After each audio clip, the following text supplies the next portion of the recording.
Oke, Assalamualaikum warahmatullahi wabarakatuh. Kembali lagi bersama saya Muhammad Irfan di Irfan Media. Jangan lupa like, subscribe, dan komen di YouTube channel saya. Dan semoga bermanfaat. Baiklah, pada kesempatan hari ini kita akan belajar mengenai latar belakang masalah penelitian, khususnya di kualitatif.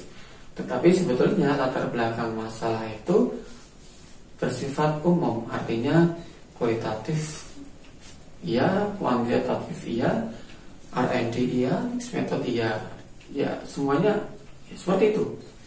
Dan susah loh membuat latar belakang masalah itu.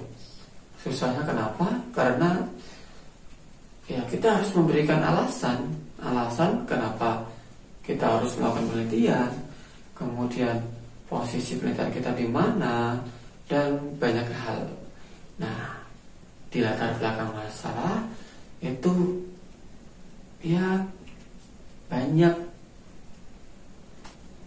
sesuatu hal yang mungkin kita anggap tulisan kita itu bagus, tetapi ketika dibaca oleh orang lain, maka tulisan kita itu bisa jeleknya minta ampun.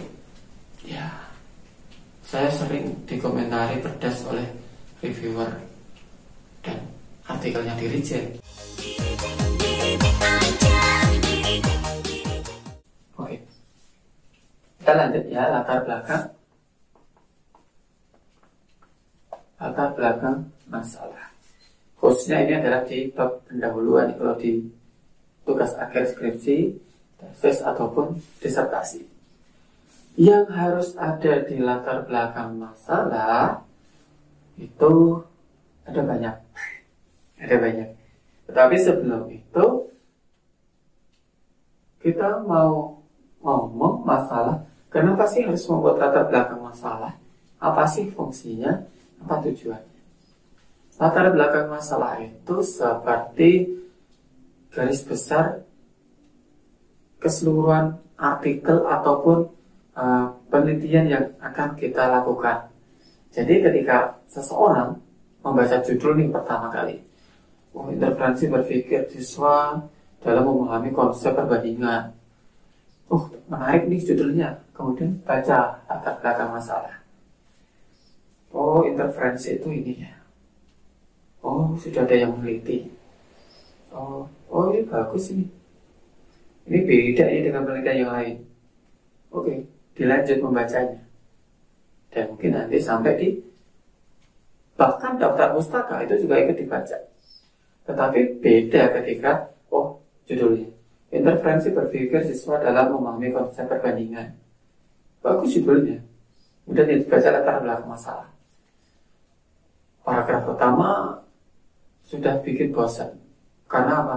Menurut undang-undang pendidikan tahun bla bla bla bla mengatakan bahwa pendidikan itu penting, sepenting kamu dengan aku dan sebagainya lah ya.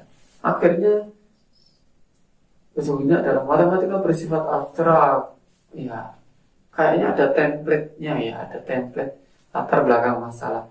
Kalau penelitian matematika ya, harus ada kata-kata matematika itu sulit, matematika itu bersifat abstrak, mudah ataupun susah dalam menyelesaikan masalah dan sebagainya.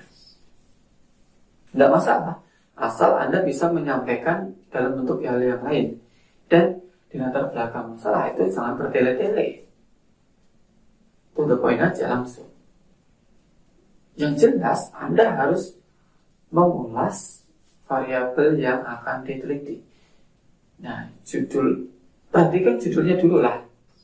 Katakan latar belakang masalah, judulnya adalah interferensi berpikir siswa dalam memahami konsep perbandingan. Contohnya ini ya, interferensi berpikir siswa dalam memahami konsep perbandingan. Oke. Dari judul ini kita bisa tahu bahwa kita harus mengulas dan juga menyajikan penelitian yang relevan terkait dengan yang pertama, interferensi. Apa itu interferensi? Kemudian berpikir siswa. Apa itu berpikir? Kenapa banyak penelitian mengenai berpikir? Siswa berpikirnya seperti apa? Kemudian memahami konsep. Pemahaman konsep itu yang bagaimana? Ada berapa cara memahami konsep? Kemudian apa kaitannya dengan interferensi? Apa kaitannya dengan berpikir? Kemudian konsep perbandingan. Apa sih konsep perbandingan itu? Kenapa harus dipahami? Kenapa ada interferensi? Jadi nanti ada paling nggak ada 1, ada 2, ada 3, dan ada 4. Dan nanti keseluruhannya ini benang merahnya ada 5. Jadi nanti ada 5 sebagai benang merah.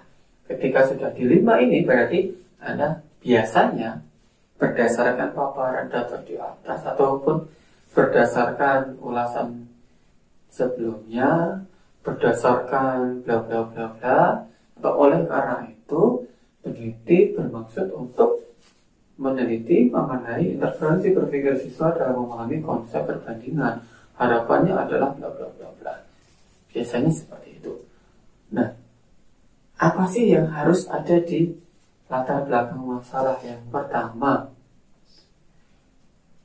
nah, kata orang yang keren itu adalah harus ada state of the art.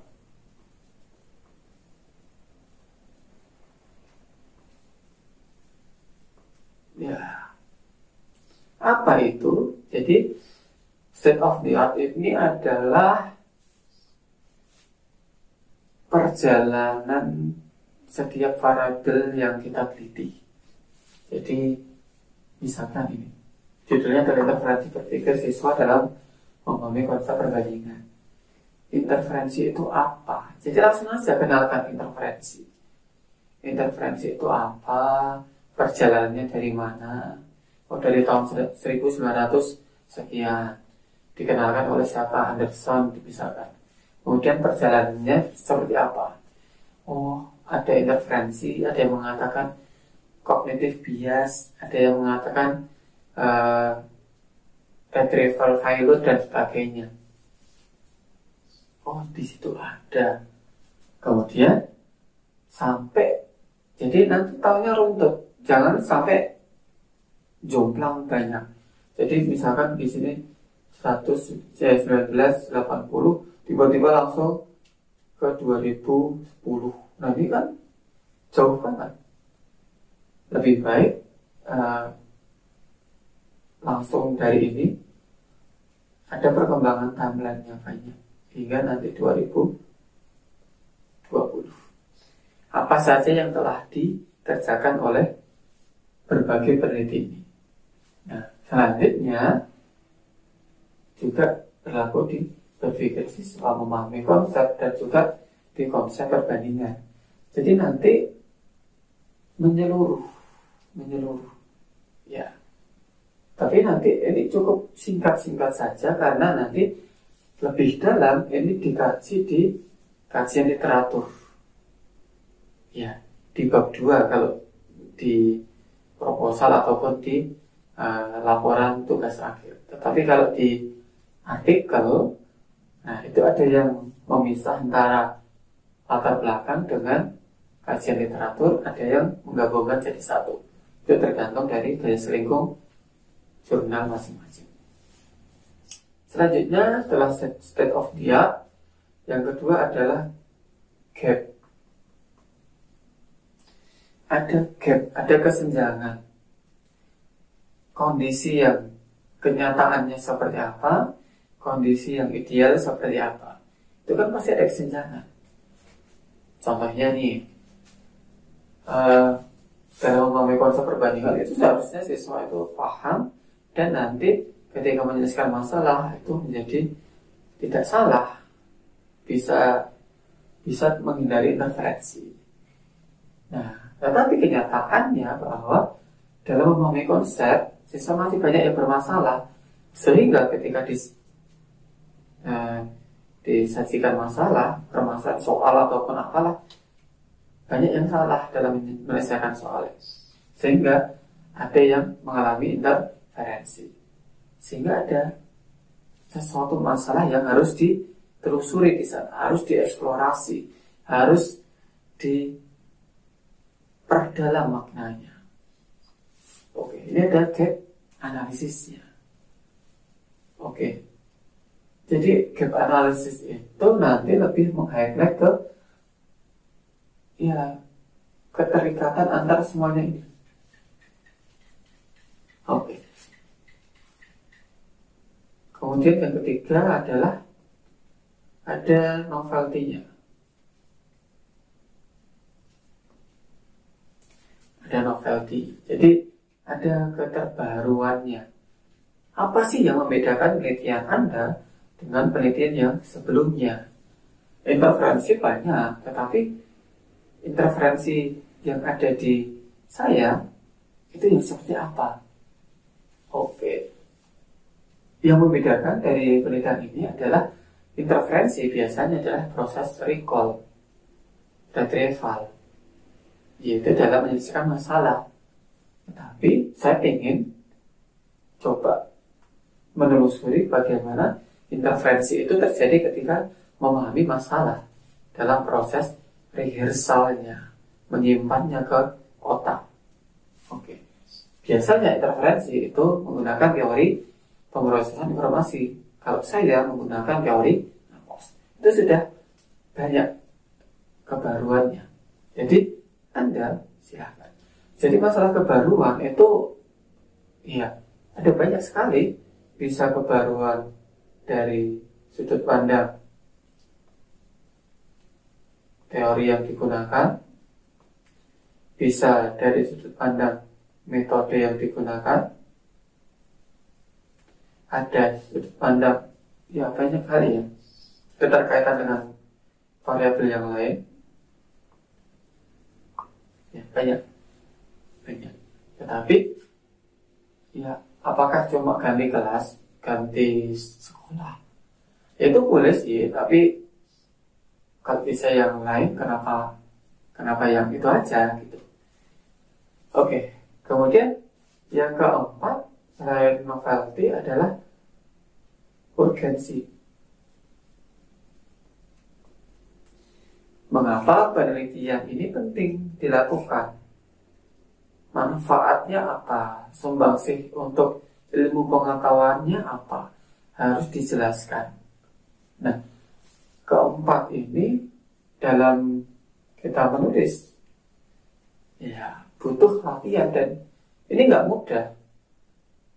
Bahkan yang sudah top saja itu kalau menuliskan ini bisa jadi masih banyak dikomentari oleh reviewer.